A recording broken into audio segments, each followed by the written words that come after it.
The air in the meeting room smelled like fear and death. Zephyr Cole sat in his chair and watched the other assassins around the dark table. His green scales caught the dim light as he moved his head to look at each face. Some had faces like insects. Others looked like they were made of shadow. A few glowed with strange energy, but all of them looked scared. Guildmaster Vex floated at the head of the table. His many arms moved like snakes as he spoke. The old cephaloid had run the Galactic Assassins Guild for more years than most species had been in space. His voice made wet sounds when he talked. "The contract is simple," Vex said. His tentacles wrapped around a data pad. One target. One human. The payment is 50 million galactic credits. The room went quiet. Zephyr had never heard such silence in the guild hall before. Even the ethereals stopped their constant humming. The insect-like Mantari clicked their mandibles nervously. A Void Walker assassin named Kira Shadowbane actually moved her chair back from the table. "Did you say human?" Kira asked. Her voice sounded like wind through a graveyard. "Commander Jake Sullivan," Vex continued. He ignored the way everyone was looking at him. "A diplomat. He travels to the Centauri Peace Summit next week.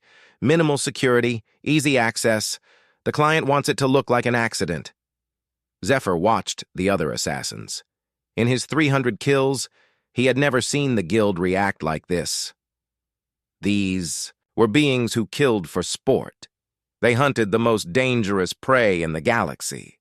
But now they looked like children who had seen a monster.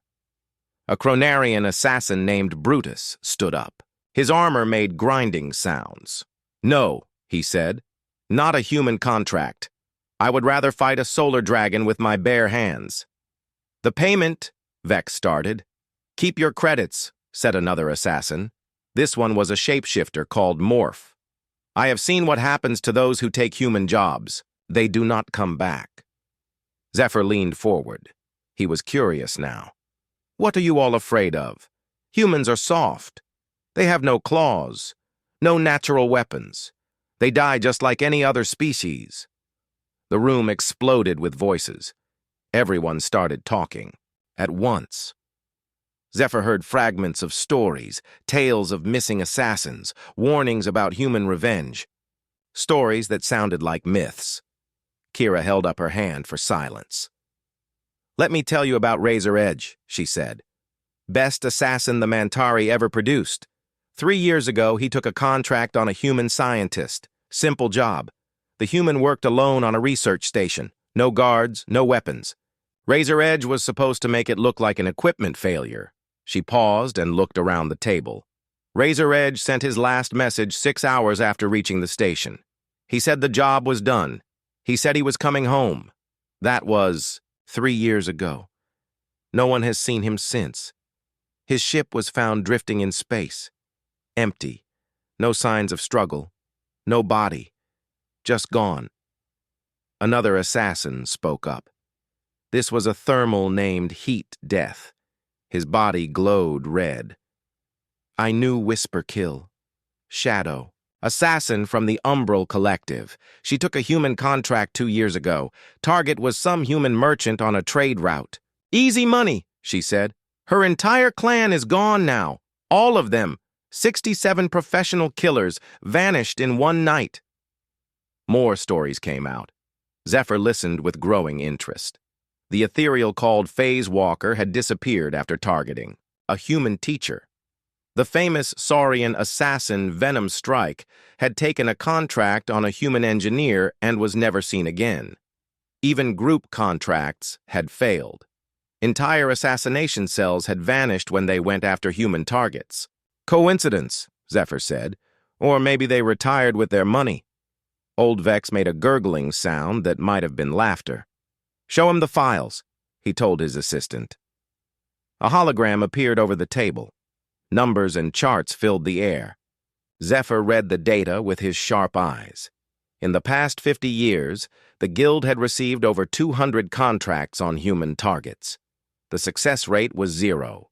Not a single human target had been killed. The failure rate among assassins was 100%. Every single assassin who had accepted a human contract had disappeared. "This is impossible," Zephyr said. "Humans are not that dangerous." "That is what they all said," Kira replied, "right before they vanished forever." Brutus sat back down with a loud clank. "The Guild should make human contracts illegal. They are not worth the risk." "I agree," said Morph. "No amount of money is worth facing whatever protects them." Other voices joined in. The assassins were actually afraid. These beings, who killed for fun, were scared of soft, weak humans. Zephyr could not understand it. He had studied humans during his training. They were a young species. They had no special powers. Their technology was average. Their military was small compared to the great empires. Vex raised all his arms for silence. "The Guild has bills to pay. The client is offering more money than we have seen in years. Someone will take this contract. Then find someone with a death wish," Heat Death said. "Because that is what this is. A death warrant with the target's name crossed out and the assassin's name written in." The meeting was breaking up. Assassins were leaving the room. They were actually running away from a job. Zephyr had never seen anything like it. These were beings who hunted void krakens for sport. They killed star gods for practice, but they would not touch one human diplomat. Zephyr stood up. His scales caught the light again. "I will take the contract." The room went dead quiet. Everyone turned to look at him. Kira shook her head slowly. "You are making a mistake, Scaleskin. The humans have something. Some protection we do not understand. They are not what they seem." "They are just another species," Zephyr replied. "I have killed void lords and quantum beasts. One soft human will not be a problem." Vex slid the data pad across the table. His tentacles trembled as he did it. "Are you sure? Once you take this contract, there is no backing out. The Guild's reputation depends on it." Zephyr picked up the pad. The image of Commander Jake Sullivan appeared, a middle-aged human with soft features and kind eyes. He looked like he had never held a weapon in his life. "This will be my easiest job yet," Zephyr said. As he walked out of the meeting room, he heard the other assassins talking behind him. They were making bets on how long he would survive. The longest guess was 3 days. Most thought he would be dead within hours of reaching the human. Zephyr smiled as he headed to his ship. Let them fear the humans. Fear made assassins weak. He would show them that humans died just like everyone else. He would complete this contract and claim his 50 million credits. Then maybe the Guild would remember why he was one of their best killers. His stealth ship waited in the docking bay. It was a work of art, invisible to most scanners and faster than military interceptors. He had used it to hunt prey across half the galaxy. Now it would carry him to what everyone else thought was certain death. As Zephyr prepared for departure, he thought about the stories the other assassins had told. Disappearing killers and vanished clans sounded like ghost stories to scare children. There had to be logical explanations. Maybe the missing assassins had simply taken their money and hidden somewhere. Maybe they had been killed by rival assassins who wanted to protect the Guild's reputation. Whatever the truth was, Zephyr would discover it soon enough. He had never failed a contract before.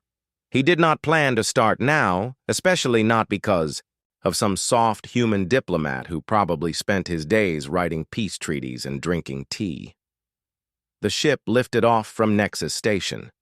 Zephyr set course for the luxury liner Stellar Crown, where Commander Sullivan would be traveling to his peace summit. The journey would take 2 days.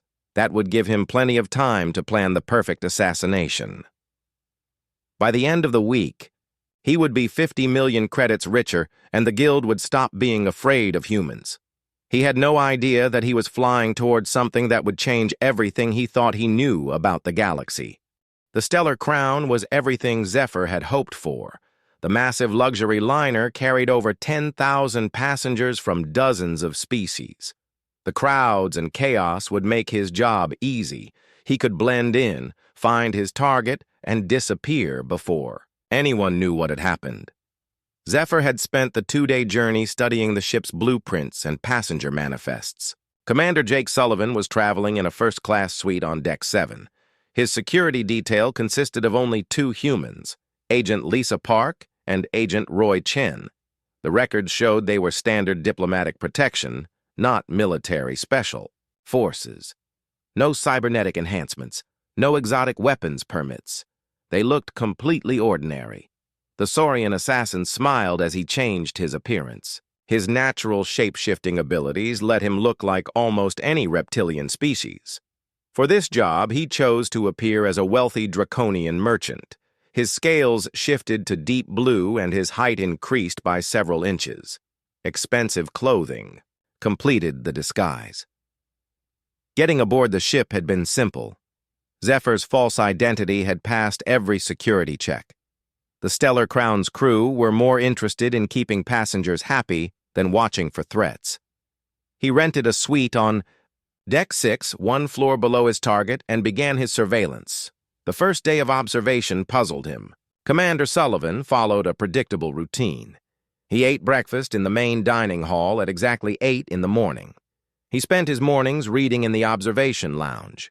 After lunch, he attended diplomatic briefings with other delegates, heading to the Peace Summit. His evenings were spent at social gatherings, making small talk with other passengers. What confused Zephyr were the bodyguards. Agent Park was a small woman with short brown hair. She looked like she could be a teacher or an accountant. Agent Chen was tall and thin with glasses that made him look like a scholar. Neither of them carried visible weapons. They did not scan crowds for threats like professional security should. Instead, they seemed relaxed and friendly, chatting with other passengers and even playing games in the recreation areas. Zephyr began to wonder if these humans were actually bodyguards at all. Maybe they were just assistants or friends traveling with the diplomat. Real security would be more alert. They would watch the crowds. They would check every entrance and exit. These 2 humans acted like they were on vacation. After watching for 2 days, Zephyr was ready to make his move. He had identified the perfect opportunity. Every evening at 9 o'clock, Commander Sullivan took a walk through the ship's botanical garden. The garden was quiet at that hour, with few other passengers around. The lighting was dim to help the plants rest for their night cycle. It would be the perfect place for an accident. Zephyr's plan was elegant in its simplicity. He would use a neurotoxin that mimicked natural heart failure. The substance was colorless and odorless. It could be delivered through skin contact or inhalation. The victim would feel tired, then sleepy, then simply stop breathing. To any medical examiner, it would look like the commander had suffered a heart attack while enjoying the peaceful garden. On the 3rd night, Zephyr prepared for the kill. He coated his claws with the neurotoxin and made his way to the botanical garden. His reptilian eyes could see perfectly in the low light. He found a hiding spot behind a cluster of earth roses and waited. At exactly 9 o'clock, Commander Sullivan entered the garden. He was alone, just as he had been the previous 2 nights. The diplomat walked slowly along the winding path, stopping occasionally to examine a flower or read an information plaque. He seemed completely unaware of any danger. Zephyr began to move.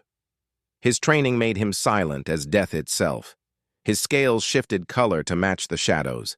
His breathing slowed until it was barely detectable. He was a perfect predator, evolved over millions of years to kill without being noticed.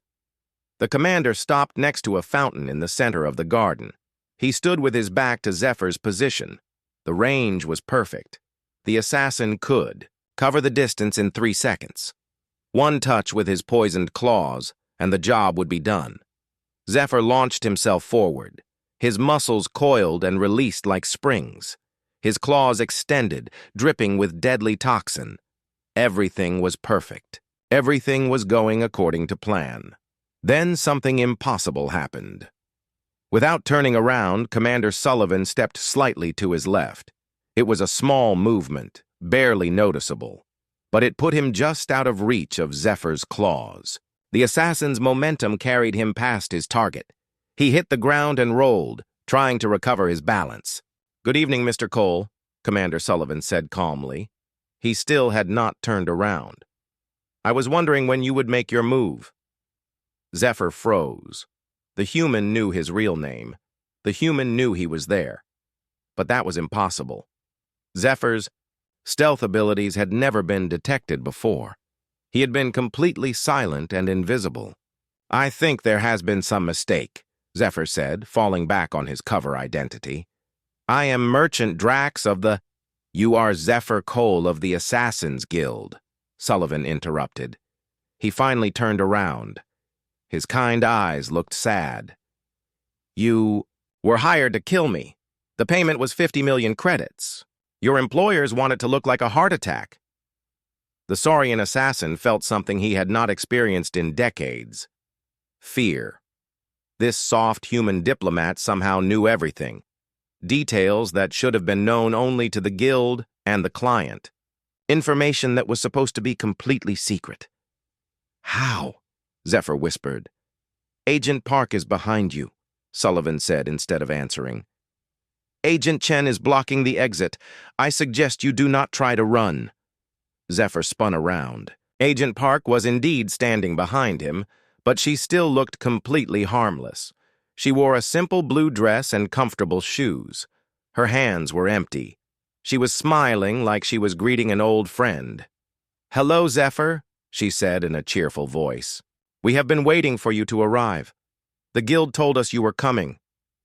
"The guild would never," Zephyr started to say, but the words died in his throat.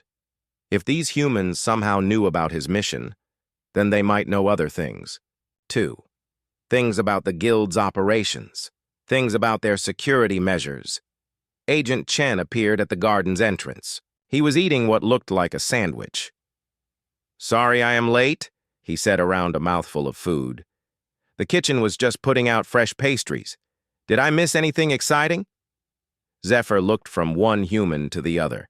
They were acting like this was a casual meeting between friends. There was no tension, no weapons drawn, no threats made, but somehow he felt more trapped than he ever had in his life.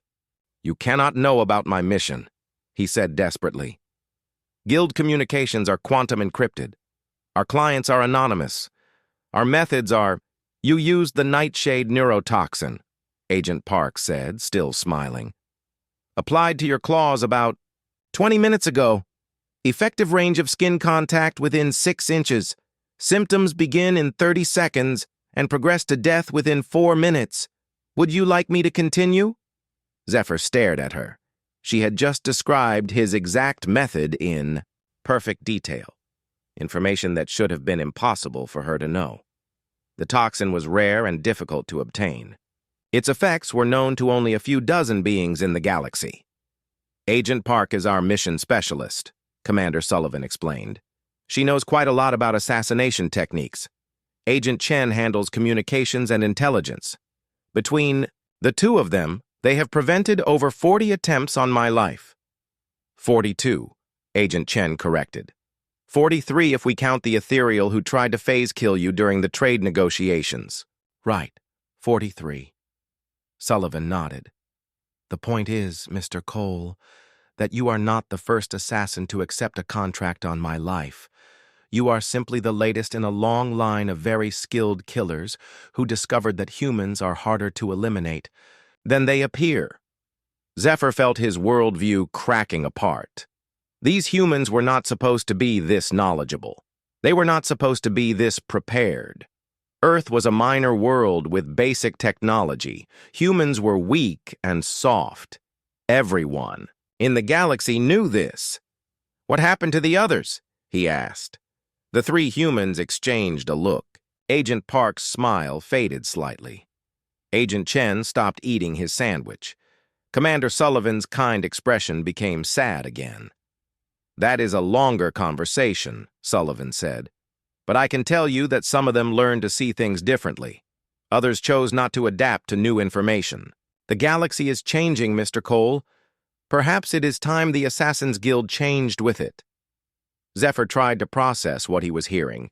These humans were implying that they had captured dozens of assassins, elite killers from the most dangerous species in the galaxy. But there were no reports of captured guild members being held by human authorities. No ransoms demanded, no bodies returned. "Where are they?" he whispered. "Learning," Agent Park replied. Her smile returned, but it looked different now. Colder. "Some of them are learning new skills, others are learning about consequences. All of them are discovering that the galaxy is not what they thought it was." Agent Chen walked closer. His casual demeanor had not changed, but Zephyr suddenly noticed things he had missed before. The man's eyes were constantly moving, tracking every shadow and possible threat. His stance looked relaxed but was actually perfect for quick movement, in any direction. Even while eating, he was completely aware of everything around him. 3,000 light-years away from the stellar crown, Agent Kate Morrison sat in her office overlooking the Chicago skyline. The building looked ordinary from the outside. Most people walking past thought it housed insurance companies or accounting firms. They never suspected that the 47th floor contained the headquarters of the most feared organization in the galaxy. Morrison's desk displayed a priority alert in glowing red letters. Another assassin had targeted a human. The response protocol was already in motion. Within minutes of Zephyr Cole's approach to Commander Sullivan, automated systems had begun gathering information about the Saurian, his employers, his associates, and everyone who had ever worked with him. The Department of Human Security existed in the shadows of human civilization. Most human governments did not know about it. The few officials who did were told only what they needed to know. The department answered to no president or prime minister. It existed for one purpose: making sure that any threat to humanity resulted in consequences so terrible that no one would ever threaten humans again. Morrison stood and walked to the window. She was a small woman with gray hair and gentle eyes. She looked like someone's grandmother. In reality, she was responsible for operations that had changed the balance of power in the galaxy. Under her direction, the department had turned humanity from a minor species into one that even the great empires feared to anger. Her assistant entered the office carrying a thick file. Lieutenant Commander Danny Price was young and eager, recently transferred from regular military intelligence. He still sometimes looked shocked by the scope of what the department could do. "Ma'am, we have complete intelligence on the target," Price reported. "Zephyr Cole, Saurian assassin, 300 confirmed kills. Currently attempting to eliminate Commander Sullivan aboard the Stellar Crown. Agent Park reports the situation is contained." Morrison nodded. "What about his background? Guild connections? Employers?" Price opened the file. "Cole has worked for the Assassins Guild for 47 years. He specializes in stealth kills and neurotoxin applications. His handler is Guildmaster Vex on Nexus Station. The contract was placed by a shell company traced back to the hegemony." The mention of the hegemony made Morrison smile coldly. The alien empire had been testing human resolve for months. They had funded pirate attacks on human merchant ships. They had spread propaganda about human expansion in neutral space. Now, they had crossed the final line by hiring assassins to kill human diplomats. "Time to send a message," Morrison said. "Activate Protocol 7. Price's face went pale. Protocol 7 was reserved for the most serious threats to human security. It meant total response against not just the immediate threat, but everyone connected to it. The last time Protocol 7 had been used, an entire star system had been evacuated and quarantined. "Ma'am, are you sure?"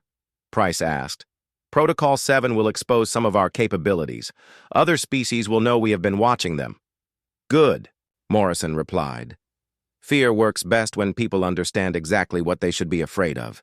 Begin with the hegemony's operation on Nexus Station. I want everyone involved in this contract identified and dealt with."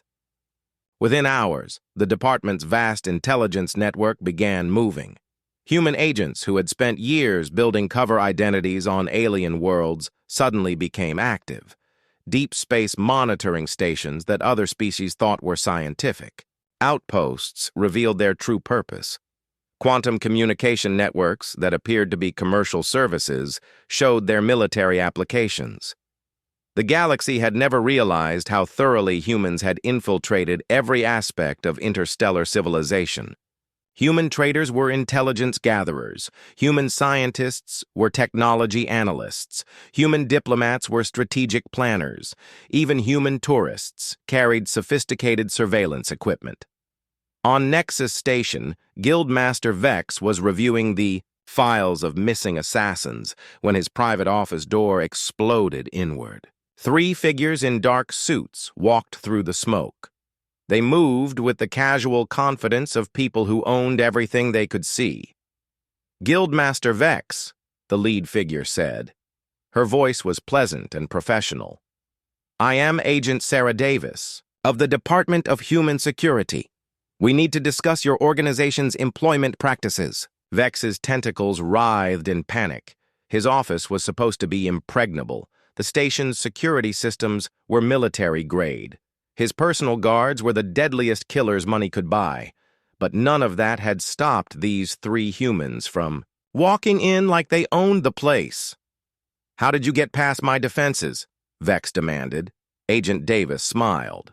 "Your defenses were designed by Craxon Industries. We have been monitoring their security protocols for 15 years. Your guard Brutus is currently unconscious in your outer office.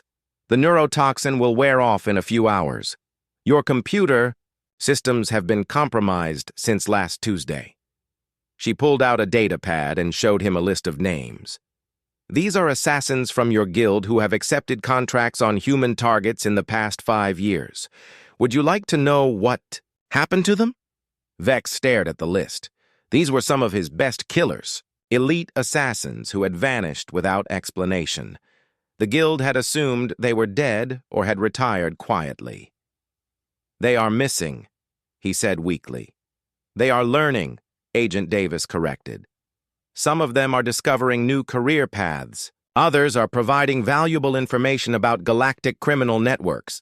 A few are helping us understand alien psychology and tactics. All of them are alive and healthy, which is more than we can say for their employers." She activated a holographic display. Images filled the air above Vex's desk. Destroyed facilities. Empty space where planets used to be. Star systems with no signs of life. Each image was labeled with the name of an organization that had hired assassins to kill humans. "The Void Cult hired Whisper Kill to eliminate Dr. Nancy Wright," Davis explained as images of a dead world appeared. Their home planet experienced a cascade failure in its planetary core. A tragic mining accident, according to the official reports. More images appeared. The Crimson Fleet paid Razor Edge to kill Captain Billy Shaw. Their entire pirate fleet was found drifting in space with no crew aboard. Another mystery that local authorities could not solve. Vex watched in growing horror as Davis showed him the fate of dozens of organizations. Criminal syndicates that had vanished overnight. Corporations that had suffered total system failures. Even government agencies that had simply ceased to exist. "You see the pattern," Davis said calmly. "Attack a human, and everything you care about disappears. Not just you, not just your immediate associates. Everything, your families, your allies, your infrastructure, your entire civilization, if necessary." The Guildmaster's tentacles were shaking now. "But how? Humans are a minor species. Your technology is basic. Your military is small." Agent Davis laughed, and the sound made Vex's blood freeze. "That is what we want you to think. Do you really believe a species could go from primitive to interstellar in less than 2 centuries without help? Do you think we achieved faster than light? Travel through random discovery?" She gestured to her companions. "Agent Ryan Murphy spent 10 years undercover as a merchant on Chronarian Prime. He knows more about their military capabilities than their own generals do. Agent Lisa Johnson worked as a research assistant at the Ethereal Science Collective. She helped design half their current technology. The implications hit Vex like a physical blow. If humans had been infiltrating other species for decades, then they knew everything, every secret, every weakness, every plan. We do not conquer because we do not need to, Davis continued. Why rule openly when you can guide from the shadows? Why fight wars when you can prevent them? Why destroy enemies when you can make them afraid to become enemies in the first place? She put away the datapad and looked directly at Vex. Your guild has a choice. You can continue accepting contracts on human targets and face the consequences. Or you can add humans to your list of untouchable targets and continue operating in peace. What about Zephyr Cole? Vex asked desperately. He has already accepted the contract. Mr. Cole is receiving an education, Davis replied. By the time he returns to you, he will have a very different perspective on human capabilities. He will also have a message for your organization. She stood to leave, then paused at the doorway. Oh, and Guildmaster? The hegemony will not be placing any more contracts with you. They are about to become very busy dealing with some internal problems. After the humans left, Vex sat alone in his ruined office. His hands shook as he accessed the guild's databases.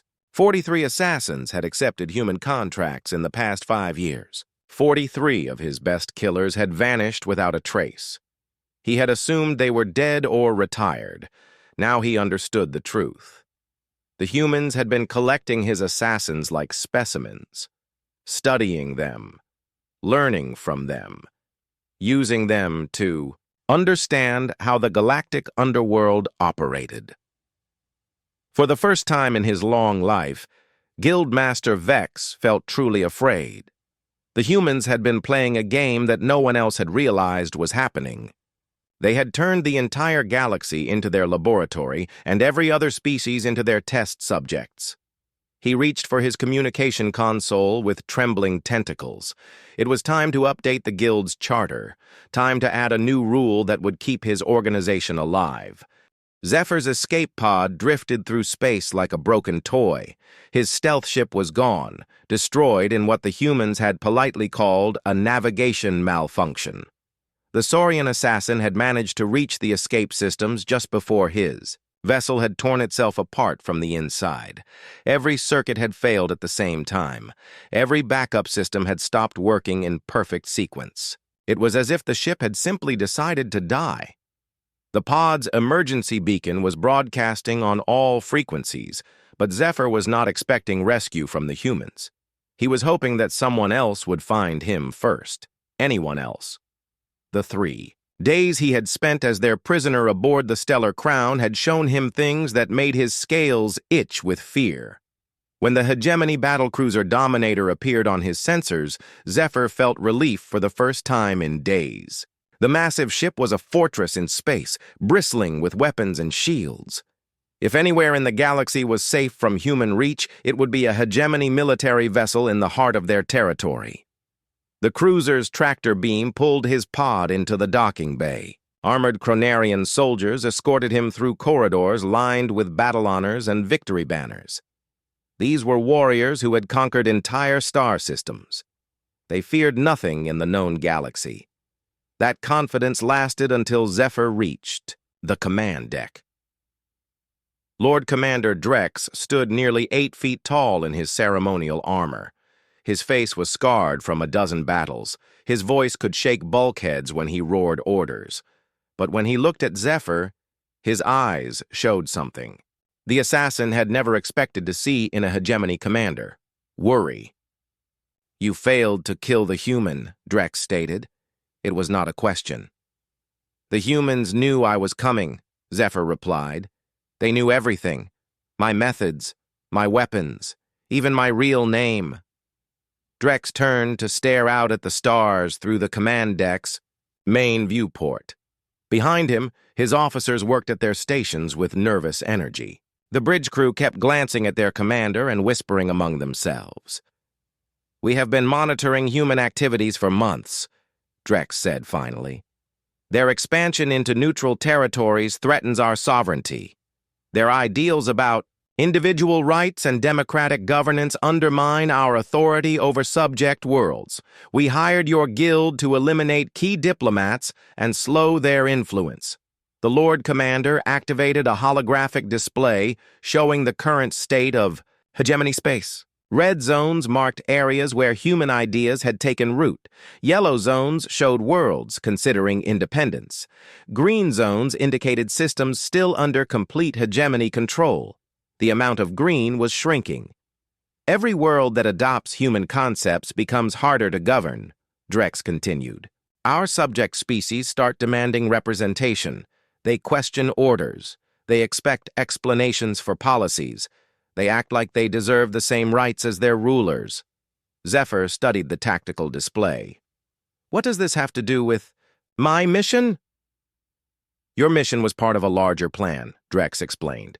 Remove human diplomats, isolate Earth, demonstrate that humans are as vulnerable as any other species. Show the galaxy that the hegemony remains the dominant power. A young officer approached the command platform. Lord Commander, we are receiving multiple emergency signals from our border worlds. Communication arrays are reporting cascade failures. Defense platforms are going offline. Drex frowned. Cascade failures do not happen to multiple systems simultaneously. What is causing the malfunctions? Unknown, sir. Engineering teams report that the failures seem to be spreading through quantum-linked networks. Each system that goes down causes connected systems to destabilize. The Lord Commander's frown deepened. Quantum cascade failures were theoretically possible, but had never been observed in practice. The amount of technical knowledge required to trigger such events was beyond most species' capabilities. More reports came in over the next hour. Weapons platforms throughout hegemony space were experiencing critical errors. Navigation systems were broadcasting incorrect stellar positions. Even basic communication networks were transmitting random data instead of messages. Sir, another officer called out, we have contact with an unidentified vessel. Small transport ship requesting permission to dock. Deny the request, Drex ordered. We are under potential attack. No unauthorized vessels are permitted aboard. The officer looked confused. Sir, they are not requesting permission. They are informing us that they will be docking in Bay 7 in 10 minutes. Impossible. Our shields are at full power. Our weapons are armed. No single transport could threaten this vessel. But even as Drex spoke, his officers were reporting new problems. The ship's defensive shields were fluctuating in ways that made no sense. Weapon systems were charging and discharging randomly. The artificial gravity kept shifting between normal and zero-G conditions. 10 minutes later, the transport ship docked exactly as promised. It simply ignored the Dominator's shields and weapons as if they did not exist. The docking bay doors opened by themselves. The ship settled into place and powered down. 12 figures in simple gray uniforms walked out of the transport. They moved through the battle cruiser like they owned it. Automated defenses did not fire. Security doors opened before they approached. Even the air filtration system seemed to welcome them aboard. Zephyr watched from the command deck as the humans made their way through the ship. Chronarian soldiers tried to stop them. Their weapons would not fire. Their armor would not activate. Their communication systems played soft human music instead of carrying tactical reports. How are they doing this? Drex demanded. His officers had no answers. Their instruments showed impossible readings. Their computers displayed error messages in languages that did not exist. The lead human reached the command deck exactly 23 minutes after boarding. She was a small woman with kind eyes and a gentle voice. She looked like she should be teaching children or working in a garden, not taking control of a military vessel with thousands of crew members. Lord Commander Drex, she said politely. I am Agent Kate Morrison of the Department of Human Security. We need to discuss your recent business relationship with the Assassin's Guild. Drex drew his ceremonial sword. The weapon had cut through starship hulls in personal combat. Its energy blade could slice through any known material, but when he tried to activate it, nothing happened. The sword remained a simple piece of metal. "Your technology cannot work aboard this vessel," Morrison explained. "We have been monitoring hegemony communications for 18 months. We know about your plans to destabilize human expansion. We know about the assassination contracts. We know about your strategy to demonstrate human vulnerability." She gestured around the command deck. "Your weapon systems are controlled by quantum processors manufactured on Rigel 7. We designed those processors. Your navigation computers use software developed by Stellar Dynamics Corporation. We own 38% of that company. Even your artificial gravity generators were built using human patents." The implications hit Drex like a physical blow. If humans had been involved in manufacturing hegemony technology, then they had built back doors into every system. They could control any piece of equipment at will. "You see the problem?" Morrison continued. "You tried to demonstrate human weakness using tools that humans helped create. You attempted to show that we were vulnerable while depending on our technology to protect you." She pulled out a data pad and showed him files that made his blood freeze. Complete records of hegemony military capabilities, detailed analyses of their fleet compositions, strategic assessments of their political structure. The humans knew everything about his empire. "This fortress you built around yourselves is an illusion," Morrison said gently. "Every weapon, every shield, every computer system. We have been watching, learning, and preparing for this moment since the day you first considered humans a threat." More humans entered the command deck. They moved with casual confidence, examining the hegemony's most advanced systems like tourists visiting a museum. One of them activated a holographic display showing the cascade failures throughout hegemony. "Space. Your border defenses will be fully offline within 6 hours, the technician reported. Communication networks are expected to fail within 12 hours. Life support systems on your military bases will require manual operation within 18 hours. Morrison nodded. "Lord Commander, your empire has a choice. You can continue trying to eliminate human diplomats and face the complete collapse of your technological infrastructure, or you can withdraw your support for anti-human activities and resume normal diplomatic relations." Drex looked around his command deck. His officers stared at their instruments in helpless confusion. His most advanced warship had been reduced to a floating museum piece. His mighty empire was being dismantled by a dozen humans who looked like accountants and teachers. "What do you want?" he asked quietly. "An end to assassination contracts," Morrison replied. "Public withdrawal of support for anti-human propaganda. Formal recognition of human territorial claims in disputed space. And a very clear message to other empires about what happens when humans are threatened." She paused and looked directly at him. "Your people will tell the story of this day for generations, Lord Commander. They will remember the moment the hegemony learned that humans are not prey to be hunted." The transport ship carrying Zephyr back to Nexus Station was not what he had expected. Instead of a prison transport with guards and restraints, it was a comfortable passenger vessel with soft seats and large windows. Agent Johnson sat across from him reading a book about ancient Earth poetry. She treated him like a guest rather than a prisoner. "Why am I not dead?" Zephyr asked during the third day of their journey. Agent Johnson looked up from her book. "Because dead assassins cannot deliver messages," she replied simply. "The Guild needs to understand what happened here. Other organizations need to learn from your experience. Fear is only effective when people understand exactly what they should be afraid of." Zephyr had spent the journey trying to process everything he had witnessed. The casual way humans had disabled the most advanced military vessel in hegemony space. The complete knowledge they possessed about alien technology and politics.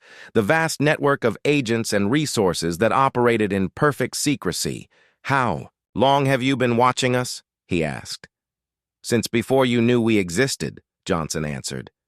"Humans have been studying every spacefaring species for over a century.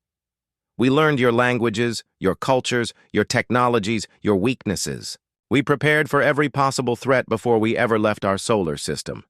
She showed him a datapad displaying historical records, images of early human space missions, diplomatic first contacts, trade agreements, and cultural exchanges. What looked like peaceful exploration had actually been the most sophisticated intelligence-gathering operation in galactic history. Every human who left Earth was trained in observation and analysis, Johnson explained. Our traders mapped alien, industrial capabilities. Our scientists studied your research methods. Our diplomats analyzed your political structures. Our tourists examined your social systems. Zephyr realized that humans had spent decades appearing harmless while systematically learning everything about potential enemies. By the time other species recognized them as a threat, it was already too late. The humans knew too much and had prepared too thoroughly. "But why reveal yourselves now?" he asked. "You could have remained hidden." Johnson smiled. "Because hiding is no longer necessary. We have learned everything we need to know. We have built everything we need to build. Now it is time for the galaxy to understand the new reality." When they reached Nexus Station, Zephyr found the criminal hub in chaos. Word of the hegemony's defeat had spread through the underworld like wildfire. Criminal organizations throughout the galaxy were discovering that their communications had been monitored, their operations had been infiltrated, and their leaders had been identified. The Assassin's Guild Hall was nearly empty when Zephyr arrived. Most of the professional killers had fled the station after learning that humans could track them anywhere in the galaxy. Only Guildmaster Vex remained, sitting alone at the great table, where dozens of assassins had once gathered. "You have returned," Vex said without looking up. His tentacles hung limply at his sides. "I was not certain you would survive the experience." Zephyr took his usual seat at the table. "The humans wanted me to deliver a message." "I have already heard their message," Vex replied. He activated a holographic display showing updated guild records. Agent Davis was very thorough in her explanations. Human targets are now classified as untouchable. Any assassin who accepts a contract against a human will be expelled from the guild immediately. The display showed the new regulations in glowing text. No exceptions, no appeals, no second chances. The guild had officially acknowledged that humans were beyond their reach. "What about the missing assassins?" Zephyr asked. "The ones who disappeared after taking human contracts?" Vex manipulated the display to show personnel files. "According to Agent Davis, they are all alive. Some have been retrained for different careers. Others provide intelligence about galactic criminal networks. A few have become teachers, helping humans understand alien psychology and tactics. The implications were staggering. The humans had not killed their captured assassins. Instead, they had converted them into assets. Decades of the galaxy's most skilled killers had been quietly recruited to work for human interests. They offered me the same choice," Zephyr said quietly. "Join their organization or return here with their message. I chose to come back." "Why?" Vex asked. Zephyr considered the question carefully. "Because someone needs to make sure the guild understands what we are dealing with. The humans are not just another client or target. They are the new apex predators in this galaxy. Everything we thought we knew about power and influence was wrong." Over the following days, Zephyr shared his experiences with the few assassins brave enough to remain on Nexus Station. He described the casual way humans had neutralized advanced military technology. He explained how their intelligence networks operated throughout known space. He detailed their approach to dealing with threats through overwhelming retaliation. Word spread quickly through criminal channels. The story of Zephyr's failed assassination attempt became legend within weeks. Details grew in the telling, but the core message remained clear. Humans were not prey. They were predators who had been pretending to be harmless until the moment they chose to reveal their true nature. Other criminal organizations began updating their own policies. Pirate fleets added humans to their do not attack lists. Smuggling cartels refused contracts involving human space. Even terrorist groups avoided targets with human connections. The change was not limited to criminals. Legitimate governments began reassessing their relationships with humanity. Trade negotiations suddenly favored human positions. Territorial disputes were resolved in humanity's favor. Diplomatic protests against human expansion quietly disappeared. 6 months after Zephyr's return, Commander Jake Sullivan arrived safely at the Centauri Peace Summit. He negotiated treaties that brought lasting peace to 3 sectors of space. The agreements were signed by representatives of 17 different species, all of whom had suddenly discovered compelling reasons to cooperate with human interests.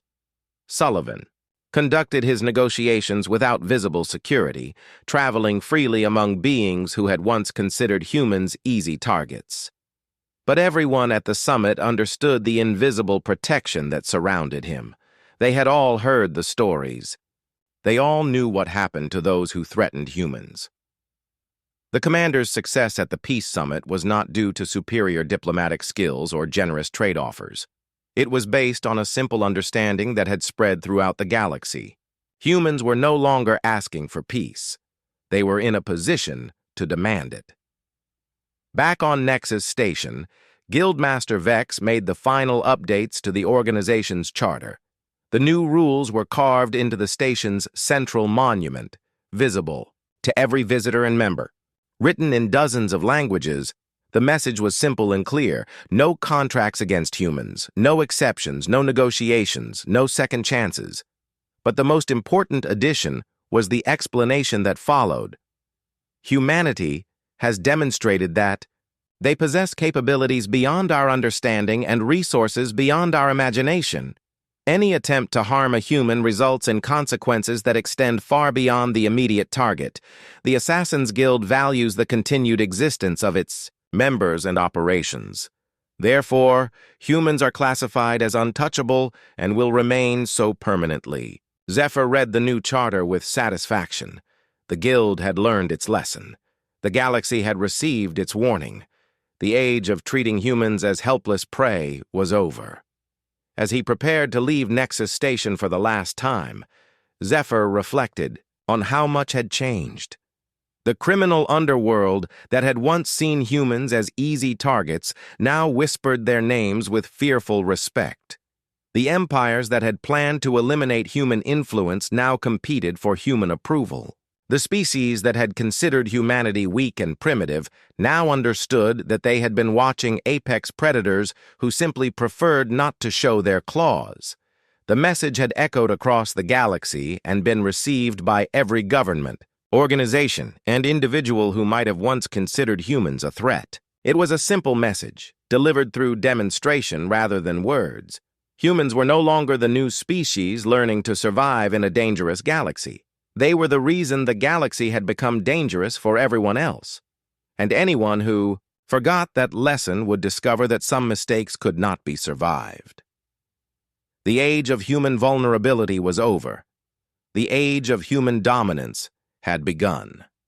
And the galaxy would never be the same.